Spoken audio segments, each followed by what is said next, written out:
I love the 90s. I turned 40 last year, so the 90s gave me my pinnacle retro gaming experience. If you're a similar age to me, you're gonna love this episode.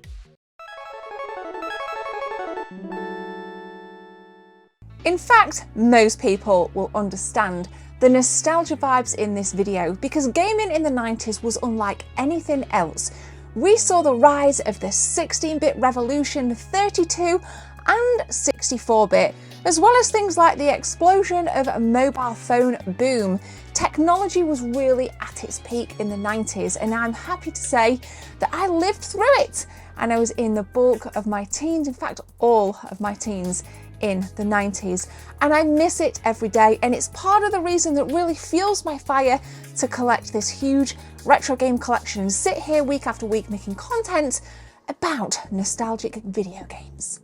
There was no internet back then, so my primary source was to go to W.H. Smith and leaf through Nintendo magazine. Now that magazine for me was incredibly influential, that provided me with reviews, previews, review scores, upcoming games, competitions, absolutely a ton of stuff. And many hours were lost on a Saturday, leafing through, trying to absorb and remember as much information as humanly possible in order to get me excited for the next big release. Albeit we never actually could afford it, I knew that there was somebody on the council estates in my friends group that probably would have said game. So magazines were an absolute powerhouse of information, a powerhouse of a source to get information about video games, which was very common in the 90s to be able to do that. And even today, I have lots of magazines in the collection, and I do leaf through them from time to time because it takes me back to that nostalgic moment when magazines really were the pinnacle of information. That then fed back into your friendship groups where you would often sit and share information. Maybe I would have had somebody with me to kind of share that magazine experience myself and go through and talk about what was exciting. So word of mouth translated from the magazines was a way that we all used to communicate, of course in this pre-internet era of the 90s, when again technology was at its absolute finest, it was booming, everything was starting to change and flourish in the 90s. And had we have had the internet, it would have been an immense experience to actually have this information a little bit faster, but I do feel more nostalgic about the much slower times of the 90s, especially when it came to video games. Of course, we had televisions in the 90s, can you believe it? And there was a show here in the UK called Games Master. Now that was an absolutely incredible show that again delivered pretty much like a YouTube channel would now, delivered information about upcoming video game releases, had interviews, competitions, showed gameplay. Of course, that was something magazine couldn't do. You just had your screenshots, but this really was taking it to the next level. So being able to sit down, Channel 4 switched on and watch an episode of Games Master with your favourite host, Violet Berlin, for example. She was amazing. It was great to see some female presence back in the 90s and watch kind of information about games that were coming up. Of course, there were competitions in which you could win a golden joystick. It's a very famous show here in the UK. Some of you may have heard about it in the US. You may have had your own types of shows that were very similar to this and very, very popular. In fact, so popular that a couple of years ago, they did a revamp and they bought some episode of Games Master back, and it was very, very popular. Not as popular now. We have the likes of the internet and YouTube, and you can get information at the click of a button in the palm of your hand on your phone. But nonetheless, for those that were nostalgic about Games Master and just lots of different TV mediums in general, it was an absolute incredible experience back in the 90s. Of course, Games Master meant you could also write into the Games Master and ask, what are the cheats for Sonic 2? Just like we did. And guess what? We got a reply. I wish I'd have kept the letter. Had I have known I'd have had this amazing collection here in my 40s, that letter would have been framed. This letter came back and it had the cheats for Sonic 2. Going into the options menu, was it 16, 19, 09 and 74 or something? You had to click some kind of the sound effects. but it came back and it was absolutely brilliant. So that was another way through the kind of postal system that we were able to get tips and tricks. And if your parents were kind enough, they'd let you ring those premium hotlines that you saw on Games Master and in the back of the magazines that enabled you to phone and ask live for tips and tricks on maybe your favourite Mortal Kombat game or Street Fighter 2, or any kind of game, any kind of warp zones in Super Mario Brothers on the NES. £3 a minute some of them calls were. I never did call them. I relied pretty much on that word of mouth and magazine experience and my tips and tricks, but I want to hear from you if you use any of those phone lines back in the 90s, because that is another way of how we got our tips and tricks. There were of course VHS tips and tricks. Some magazines did actually give these away. Some you got free with the console. I got this free with my All-Stars box set way back in the 90s. Popping that in on a Christmas morning and spending 30 minutes looking at the game and hearing some of the secret passages that you could take really whet my gaming palate and raised my excitement and my adrenaline to be able to play Super Mario All-Stars myself. I do have lots of those VHS now. I don't watch them, but I do like to have them because it reminds me I can keep that one grip back in the 90s, you know, one leg back in the 90s, one leg here in the adult present, and it just kind of fuels me. It gives me so much energy. So VHS were also an incredible way to relive that information. And of course you could, I guess, tape copies of Games Master and swap different episodes with your friends as well. These things actually happened in the 90s. And I know I remember it, I know I can still see it in my brain right now, and I know some of you can also see and feel that, and I know you had that experience as well. So VHS were also incredibly important ways that we got information about video games in the 90s. A weird thing that you don't really see a lot of these days, well you do, but I don't read them, newspapers.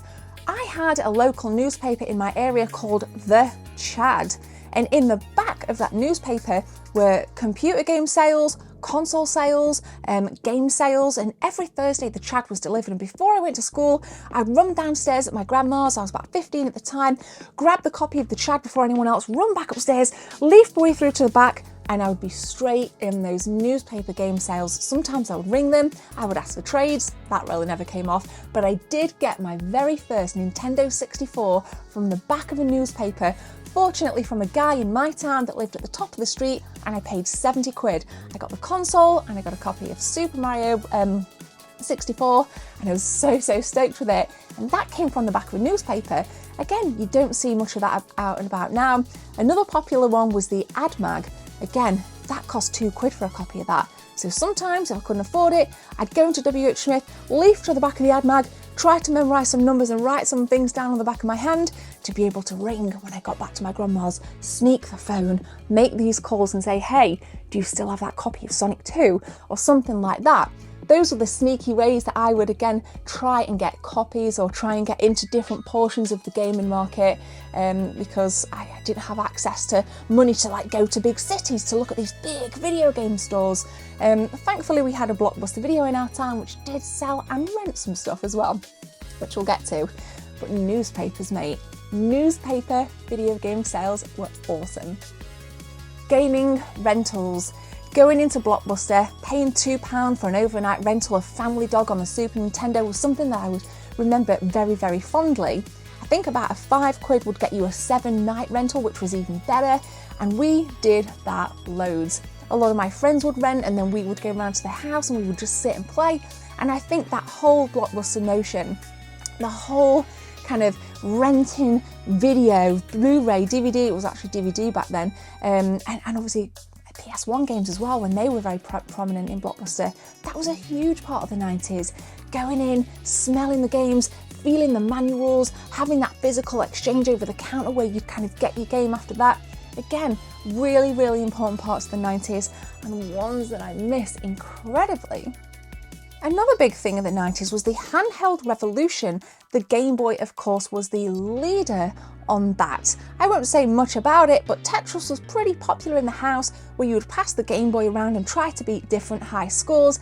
Super Mario Bros. Like 6 golden coins. It's not Super Mario Bros. I think it's just Mario 6 golden coins. That was another one that my brother had. Again, massively vivid memories. Seeing that Game Boy, even with the little kind of, you used to get the headset as well. I think the left had a blue kind of colour and the right had a red colour, so you knew which ear to put them in. Hearing that polystyrene come out of the kind of outer shell of the Game Boy box, really, really rich memories. And off the back of that, we had the likes of the Sega Game Gear. My auntie had one. It used to stay on top of the cupboard. I was very small and I couldn't reach it. She put that there on purpose, I'm pretty sure. But playing that for the first time at my auntie's was an immense experience. Not being able to kind of ask permission to kind of go on the TV. The handheld revolution was a big thing in the 90s, and we know handheld gaming is a massive, if not the biggest portion of the market now because of the likes of iPads and iPhones. Yes, they're classed as mobile gaming. You know, we had the Atari Lynx, not as popular, but still prominent. So I remember, again, massively a part of being able to go out on a summer's day with my brother's Game Boy, if he let me borrow it, go down onto the park. If we weren't allowed to stay in the house, which was most of the time, we still had access to our beloved video games. So that was a really gorgeous portion of the 90s, the handheld revolution. Getting games for Christmas, friends and family. I think for me, friends rather than family underpin everything that went on in the 90s. If it wasn't for Gareth, Damien, Matthew, Richard, Martin, Paul, I wouldn't have had as much access to these games because they had the likes of Amigas, which I never had, Super Nintendo games, which I never had. It was really nice to be able to communicate and couch co-op your way through some of the hardest levels. In Tomb Raider, I'm pointing here because I have a cardboard cutout of Lara Croft. You know, seeing the kind of PS1 absolutely blossom, that transition from 16-bit to 32-bit for the very first time. I remember Lara Croft, the first female protagonist, serious protagonist in a video game. Video games for girls back in the 90s was a little bit taboo. I didn't tell anybody at school that I was into gaming in fear of getting bullied, but Lara Croft made it that little bit more acceptable for girls to exist within video games. So being able to have those conversations with my peers, get information, watch them play games, lend games, that word of mouth again, really did perpetuate that couch co-op experience. I played Doom on Link Up for the very first time with my friend Gareth. I remember these two massive CRTs in his room, and we were playing Doom on Link Up. It was like, what is this? My first introduction to multiplayer, and what better game to play it on than Doom? So loads of cool things about the 90s, and you don't have to be in the 30 to 40s age bracket to know many of this. People that are older than that, you remember it as well. But I was in the core of my childhood then. I started school in 94, so I was 11, and I had all of that experience right throughout school to really grow as the gamer that I am today. So thank you so much for watching. Right here we do retro game hunts. We're nostalgic about the 80s, we're nostalgic about the 90s. We love the Teenage Mutant Ninja Turtles. Make sure you hit subscribe and please share the episodes because it really helps us reach new people to share the nostalgia with. Thank you very much. My name's Gemma. Take care, and I will see you in the next one. Cheers. I need a few seconds of your time to tell you about channel memberships. If you guys want to become a channel member, click join from the main page or the second link in the description. There are 3 tiers, all with different perks for you if you want to become a team member. Thanks for your time. Let's continue with the video.